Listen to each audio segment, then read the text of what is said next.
dalam banyak hadis dari para ulama dan menjadi perilaku ini sebagai umul kitab Al-Fatihah. Sampai saking agungnya Fatihah itu mayoritas ulama mengatakan meyakini bahwa la sholata liman lam yaqra di Fatihatil kitab. Sholat itu tidak dianggap sah tanpa bacaan Fatihah. Dan kata hadis yang menerangkan kanjeng Nabi dawuh sahabat ala adluka bikanzil Quran atau biumbil Quran. Dan itu ala Nabi ditijab Al-Fatihah. Nah, sing kula niat kula sampai nonton mriki bahwa kemudian eling-eling tenan. Gairah baca Fatihah atau semangat baca Fatihah itu hilang saat lafaz-lafaz yang menjadi pakem. Lafaz-lafaz yang menjadi pakem niku pun menjadi rutinitas. Ya, lafaz-lafaz yang jadi pakem menjadi rutinitas. Agama atau apa saja itu kehilangan roh ketika hanya menjadi rutinitas. Makanya itu tanggung jawab seorang ulama atau wali atau siapa saja untuk menghidupkan agama lagi lewat bahwa itu menjadi mental, harus menjadi karakter, menjadi mukul jasad, yang menjadi insijam bilqalbi, menyatu dengan misalnya ngeten ya. Kalau ainul yakin, hakul yakin bahwa kalau benar dan ini harus disyariatkan. Kalau nu berkali-kali dihentikan bapak untuk ijazah angin dia hamid angin kan sering mau Fatihah 100. Itu dari segi rutinitas atau dari segi jumlah. Tapi sebetulnya lebih dari itu ya. Jadi kalau terangkan ya. Kita atas nama sebagai ulama, atas nama sebagai tiang penyeksani perubahan zaman. Ini kemudian Fatihah atau agama itu tergusur oleh kata-kata yang diciptakan masyarakat modern, misalnya demokrasi, misalnya kesejahteraan, misalnya apa ya. Sebab ini lewat ngaji ini kalau baleni malih nggih. Kenapa Fatihah menjadi umul kitab dan kenapa pula diulang-ulang saat napa to? Salat. Intinya kanjeng Nabi dan hadis qudsi Allah dawuh qasamtu sholat baini wa baina abdi nisfain. Sebagian riwayat isman. Nisfun li wa nisfun lil abdi. Fa idza qala al abdu alhamdulillahi rabbil alamin qala hamidani rabbi sampai malik yaumiddin. Ketika ia kana abudu wa ia kana stain Allah ngendikan wahadani abdi atau zakaroni abdi. Ketika mulai ihdinas siratal mustaqim Allah ngendikan ini hadali abdi wali abdi masalah, ini data hambaku dan bagi hambaku berhak mendapatkan apa yang ia minta. Perlu kalau aturakan teng mriki bahwa ya kalau bolak-balik matur. Ketika kita maca misalnya alhamdulillahirabbil alamin, bahwa segala puji, segala nikmat, segala keagungan, segala yang ada di bumi ini hanya milik Allah Rabbil Alamin. Itu satu kata pakem dalam Islam, satu kata pakem dalam Islam, bahwa segala puji, segala kebaikan, segala yang baik itu milik Allah. Kenapa ini dikatakan pakem? Di era jahiliyah tentu orang mengkaitkan nikmat itu karena segala, karena latar belakang. Di era modern orang mengkaitkan nikmat karena uang, karena fasilitas. Di era yang semu kayak ini orang nikmat nunggu kalau jabat, kalau punya uang, kalau punya pengaruh.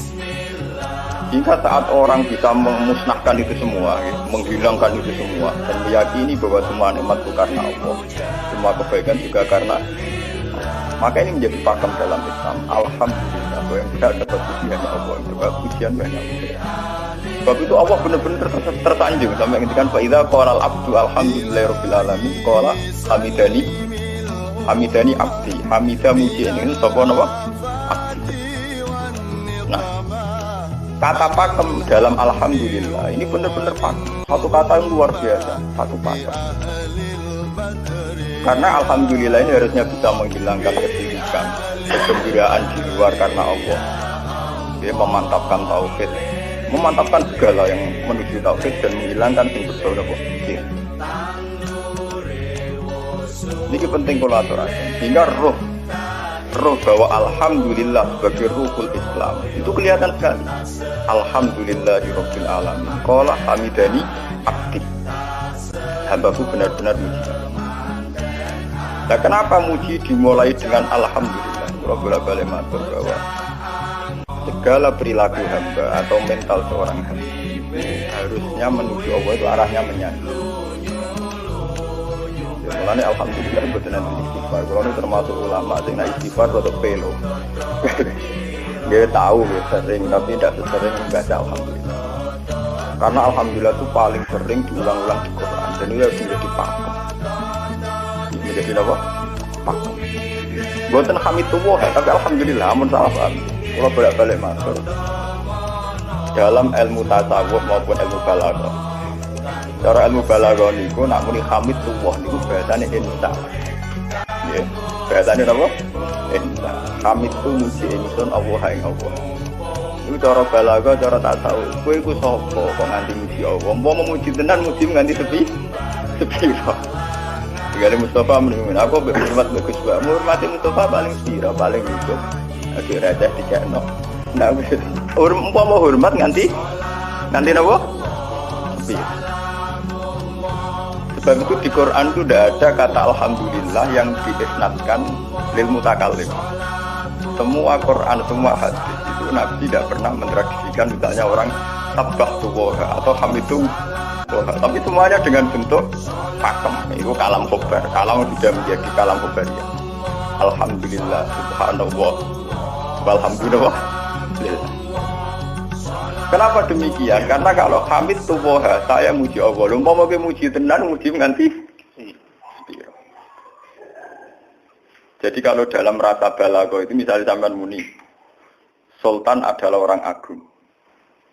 Dengan mengatakan saya menghormati Sultan. Itu beda sekali. Kalau saya menghormati Sultan artinya saya pribadi menghormati Sultan, gue wong dia. Atau kowe menghormati Sultan oleh menghormati nganti sepi. Beda kalau dipakemkan. Dipakemkan gini, Sultan adalah manusia agung. Itu semua orang yang menyalahkan Sultan itu salah. Kalau buatan Republikan, buatan Sultan ini maksud kalau ini bahasa. Apa contohnya ganti SBY itu kalah Prabowo. Kalau balen ini ben sampean ngerti. Saya di sini dalam promosi. Kenapa Fatihah benar-benar begitu terhormat, begitu hebat di mata Allah. Ben sampean ngerti asal usulnya. Kalau jadi rutinitas itu kita akan kehilangan apa? Gairah, kehilangan apa? Roh. Kalau balen ini. Kalau mau kan mengatur, Fatihah itu semuanya pakai kata pakem, kata dasar.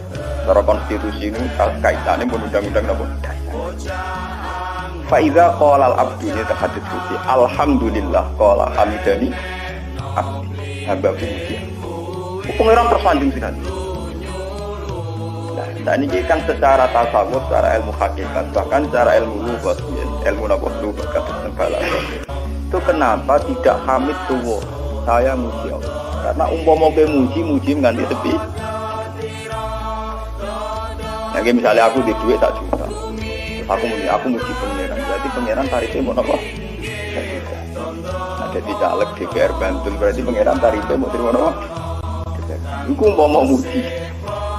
Tapi beda kalau dipakemkan. Kalau dipakemkan itu tadi misalnya sampean mengatakan Sultan adalah manusia agung. Itu siapa saja menghina kesannya salah.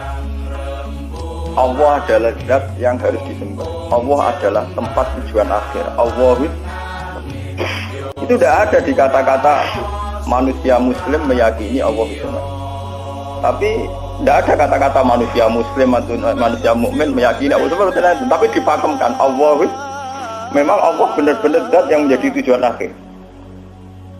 Paham ya Gus Nane? Dan wiridan untuk mandi tak ijazahi. Mergo wiridan model kayak Gus Nane itu jangan anania ya, ini sekula-kula. Makanya dalam tasawuf kemudian dikenal makam fana, makam yang menghilangkan diri sendiri total di depan kebesaran Allah.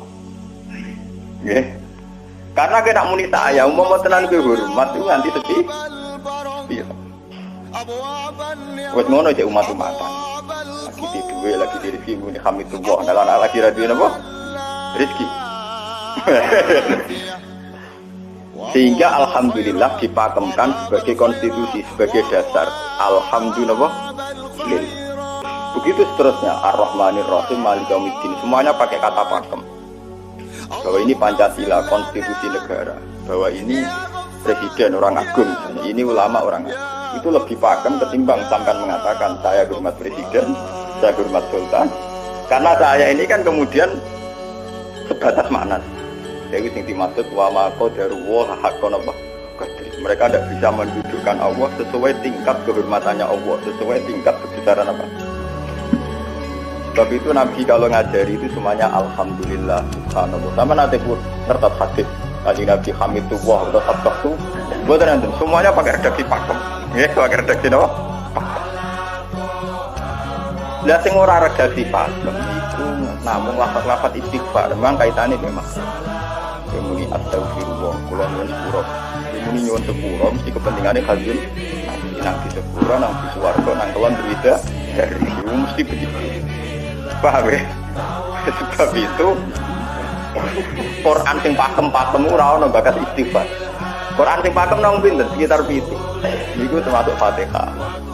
Nggih, ayat kursi. Jadi yang pakem-pakem itu mesti tidak ada yang mengaitkan dengan surat apa ya? Enggak ono bakat manusia belas.